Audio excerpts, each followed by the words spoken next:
જય માતાજી બધાને। વિટામિન B12ની સમસ્યા અત્યારે ઠેર ઠેર જોવાઈ રહી છે। તો વિટામિન B12 મેળવવાની સરળ રીત છે તમારા જ રસોડામાં છે દવા। જાણો આજનો વિડીયો જોશો એટલે તમને છેક સુધી સરસ માહિતી મળશે। તો ચાલો વિડીયોની શરૂઆત કરી લઈએ। વિટામિન B12 શરીર માટે અનિવાર્ય પોષક તત્વ છે, પરંતુ ઘણા લોકોને એ વાતની જાણ નથી કે આ વિટામિનના સ્તરને વધારવા માટે તેઓ તેમના દૈનિક આહારમાં શું સામેલ કરી શકે છે જેથી તમને વિટામિન B12 મળી શકે। તો ચાલો જાણીએ કે દહીંમાં શું ઉમેરવાથી વિટામિન B12નું સ્તર વધી શકે છે। દહીંમાં પ્રાકૃતિક રીતે વિટામિન B12ની થોડીક માત્રા હોય છે, પરંતુ તેમાં ન્યુટ્રિશનલ યીસ્ટ ઉમેરવાથી આ મિશ્રણ વિટામિન B12નો સારો સ્ત્રોત બની જાય છે। ખાસ કરીને શાકાહારી લોકો માટે આ એક ઉત્તમ વિકલ્પ સાબિત થાય છે। ન્યુટ્રિશનલ યીસ્ટ એ પીળા રંગનો ફ્લેકી જેવો પાવડર હોય છે, જે ફૂડ ગ્રેડ યીસ્ટમાંથી તૈયાર કરવામાં આવે છે। તેમાં વિટામિન B12 સામાન્ય રીતે કૃત્રિમ રીતે ઉમેરવામાં આવે છે। આ પાવડરનો હળવા ચીઝ જેવો લાગતો હોય છે અને તે બજારમાં સહેલાઈથી મળી જાય છે। એક વાડકી દહીંમાં 1 ચમચી ન્યુટ્રિશનલ યીસ્ટ ભેળવી તેનું સેવન કરી શકો છો। આ મિશ્રણને નાસ્તામાં અથવા તો પછી તમે બપોરના ભોજનમાં સમાવિષ્ટ કરી શકો છો।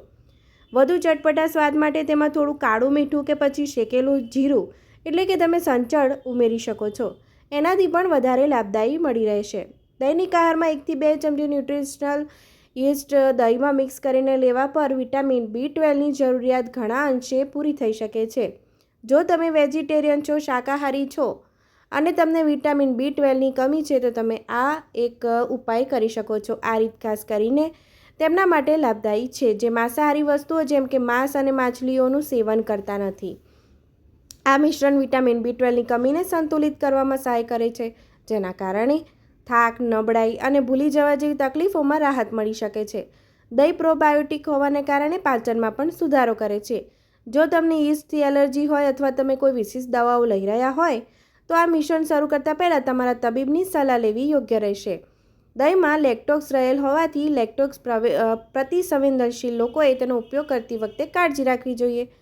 દૈનિક રીતે દહીં સાથે ન્યુટ્રિશનલ યીસ્ટનું સેવન કરવાથી શરીરમાં વિટામિન B12ની માત્રા જળવાઈ રહે છે, ક્રમશઃ વધારો થવા લાગે છે। શાકાહારી લોકો માટે વિટામિન B12 મેળવવાની આ એક સરળ રીત છે, સસ્તી અને અસરકારક રીત છે।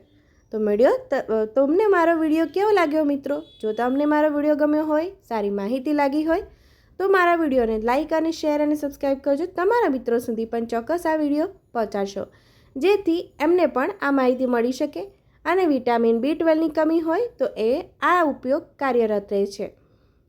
મારો વિડીયો છેક સુધી જોવા બદલ મિત્રો તમારો ખૂબ ખૂબ આભાર।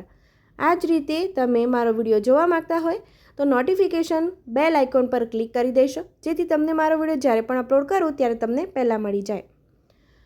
મિત્રો, તમે મારો વિડીયો કયા શહેર અને કયા દેશમાંથી જોઈ રહ્યા છો એ પણ મને કમેન્ટમાં ચોક્કસ જણાવજો, જેથી હું તમને થેન્ક યુ કહી શકું। આવજો।